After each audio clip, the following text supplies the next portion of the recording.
Namaskar, Subramatam, Professor Singh, fellow panelists, and I would like to thank the organizers for bringing us together at this very interesting conference. I wasn't actually going to talk about my journey. I can, but you'd be very bored. I thought, considering the context of the conference, I would deliver my presentation with the soft power of diplomacy.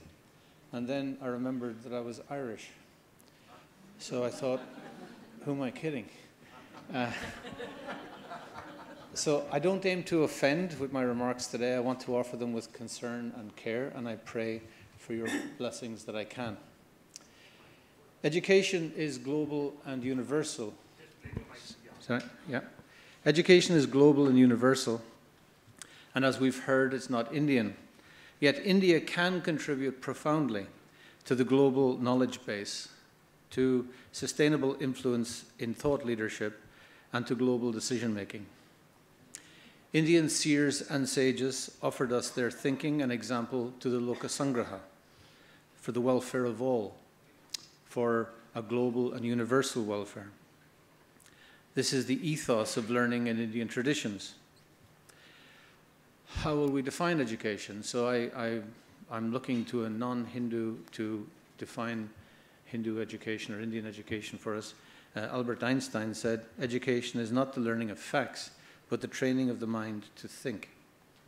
And here we make a distinction between training, which is cramming for an exam, and education, which means learning how to think. India is a global player in many fields, but not in humanities education, especially regarding its own thought and culture. It can be, and I would propose that it should be. Indian literature is full of examples of excellent educational practice and clear principles underpinning education. I would mention two principles, that of Acharya and Icha, meaning desire. The story of Acharya, I first heard the concept of Acharya when I was 9 years old in Ireland in the 1960s. This is the power of Indian soft, the influence. My brother came home and he'd been smoking cigarettes. And my mother had this mystic power that she could discern these things very quickly. He walked in the door and she just looked at him and said, "You've been smoking cigarettes." And she started to chastise him. And my father turned around and said, "You can't chastise him." And the house went silent. This had never been said before to my mother, that she couldn't do anything. My father had picked a perfect time, educationally. Then he went on to tell a story, and many of you may have heard this story. He told the story about Gandhi. I've heard it in other contexts as well.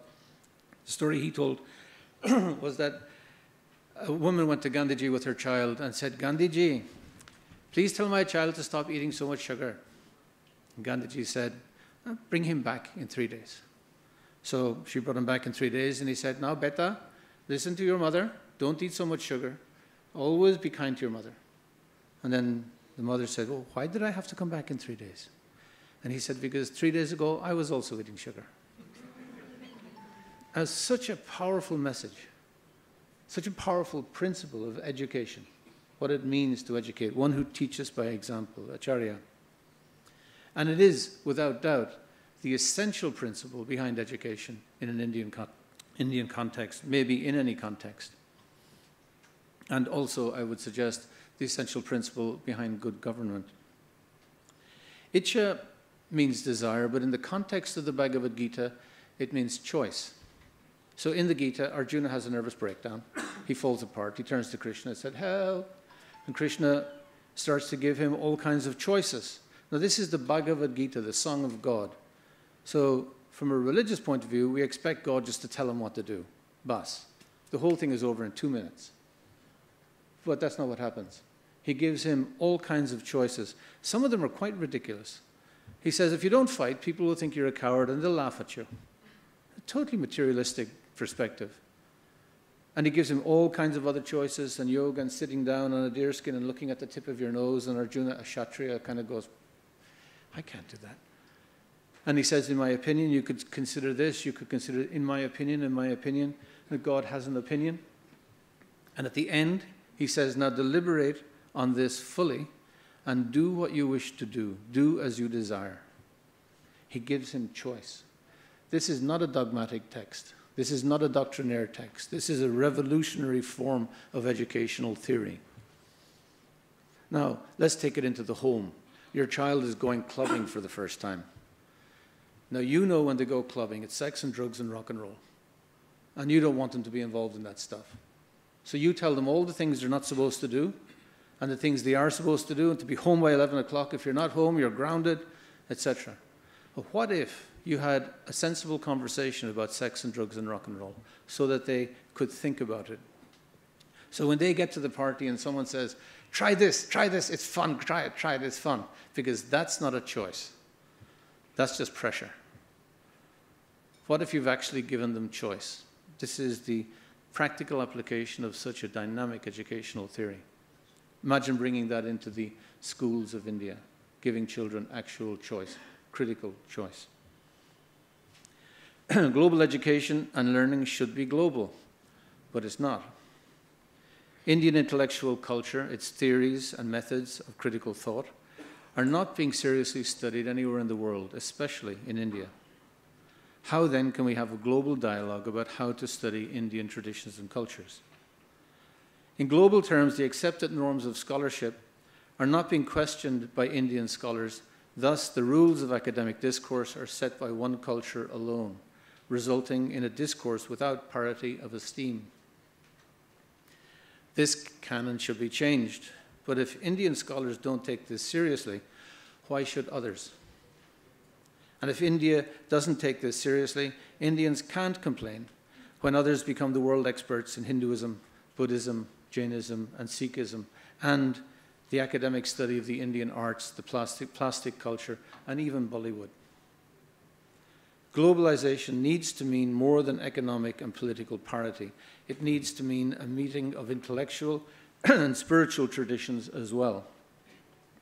Without such an addition to the global framework, we will continue to live in an intellectually colonial context. And silence in that context means consent.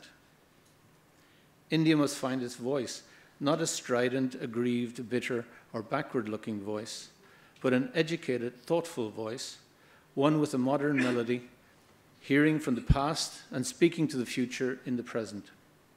In less poetic terms, India needs to use its brains. I would like to suggest that India's primary soft power lies in the knowledge base found in its literature, thought, and cultures. Much of what has been discussed at this conference is included in the arena of India's cultures. But in the field of education, we begin to encounter the thinking behind these fields. Because of more than 40 years of worldwide exposure to and practice of yoga, the thinking behind yoga, Ayurveda, Ahimsa, Vedanta, and Bhakti are now areas of great interest in the world, of great practical interest. This is a natural development and testifies to the influence of Indian soft power. How is this need for more knowledge to be satisfied if India can't satisfy the global inquiry in a scholarly way, rationally, with integrity, and with reference to its own texts and practices? Well, someone else will do it. India has already missed out on the $10 billion yoga industry, where even yoga paraphernalia designed and produced in the US is sold in India. If smart, India will get ahead of the game, invest in research and education, and become the world leader in yoga philosophy, Indian thought, Indian religion. The next phase of the global yoga movement is interested in these subjects. If we think education is expensive, let's continue living in ignorance. But let's not complain at the even higher dividends, the billions that will be made from giving away a heritage without thought. Billions which could pay for the whole educational enterprise. If we are not thinking how to fund education, we're not thinking. And why bother with these musty old texts? I would like to share a few brief examples of India's potential for influence in global discourse. India's legal system is based on Enlightenment thinking in Europe, where they came to the conclusion that the common denominator was the concept of human dignity. This is reflected in in all equality legislation across the world, including India. If we look again to the Bhagavad Gita or into the Upanishads, we find the concept of samadarshanaha, equal vision. This is another idea of equality, based on the concept, based on the concept of Atma, of the self being transcendent to the material. In the Gita, the samadarshana means that you look at the living energy in a Brahman, in a dog eater, in a dog, in an elephant, in a cow, and you see them equally, you respect them equally. That principle is not gender specific, it's not racist, but it's also not speciesist. And this idea of speciesism is becoming a global discourse. So many people are becoming vegan and vegetarian. 1 in 8 people in the UK. This is a movement across the world. So should India's educational system, at least India's educational system, be based not on the concept of human dignity, but on the dignity of all life? Consider then what kind of social policy, political theory, environmental theory that you develop. If we look at the area of human rights, so we heard that Hansa Mehta was able to take the word man out of the Universal Declaration and put in human, which was an advance. Let's look at maybe another advance. There's no discourse in Indian texts about human rights. You look at any of these texts, there's no discussion about it anywhere because the whole focus is on being a right human. That's a very different way of looking at the world. Human rights means I'm concerned that you take care of me. Being a right human means I'm concerned about taking care of you. This is axiomatically different in philosophical terms. And this, as a part of social discourse, makes a huge difference not only in an Indian context, but in a global context. This is a higher way of thinking about the subject, I would suggest. We also look at the issues of climate change. Climate change on the whole is about horror stories of what's going to happen when everything warms up. India is warm enough, we might think. It's about science, it's about statistics. But in an Indian context, it's about dharma. It's about doing the right thing. The reason why you take care of the environment is because it's the right thing to do. No other reason. You don't have to be threatened to do it. This is a new narrative. The narrative of climate science is one of fear. This is a positive narrative. And this is for Indian Hindus, Buddhists, Muslims, Jews, atheists, everyone. This is an issue of Indian citizenship. It comes directly from Indian culture. These examples are not part of global discourse because even nationally, people shy away from them. They don't have enough knowledge, enough education in the subject to sustain an argument. Yet these challenges are positive and can lead to Loka Sangraha. India has an important and I would say crucial contribution to make in global thought leadership. Thought leadership in the fields of law, as we've discussed, political theory, social policy, economics, philosophy, theology, environmental theory, culture, civilization, leadership, executive education, values education, and in issues of migration, integration, social cohesion, and citizenship. What is needed is a strategic vision, tactical planning, and funding. The first step in developing education, according to Indian traditional principles, and I would suggest common sense, is finding teachers. Currently, for subject areas including spirituality, philosophy, culture, and religion, they hardly exist. This is very much a ground-up development. There are many scholars around the world who are more than willing to help. Much thought has gone into the kind of curriculum needed, a whole new approach to the study of philosophy, culture, and religion. We are not alone in this. Change means change. India needs to show its youth that its values, its philosophies, theologies, languages, literature, and cultural heritage are our value. I can academically study Hinduism in Oxford. I can't in Delhi. If these subjects don't appear in the Indian educational system, young people won't value them. And more seriously, India will be seen as failing to give their youth educational choice, and that is definitely contrary to Indian thought. If India wants to understand its own mind, to own its own cultures, to speak for itself from its own heritage, India needs to get off its asan and do something about it.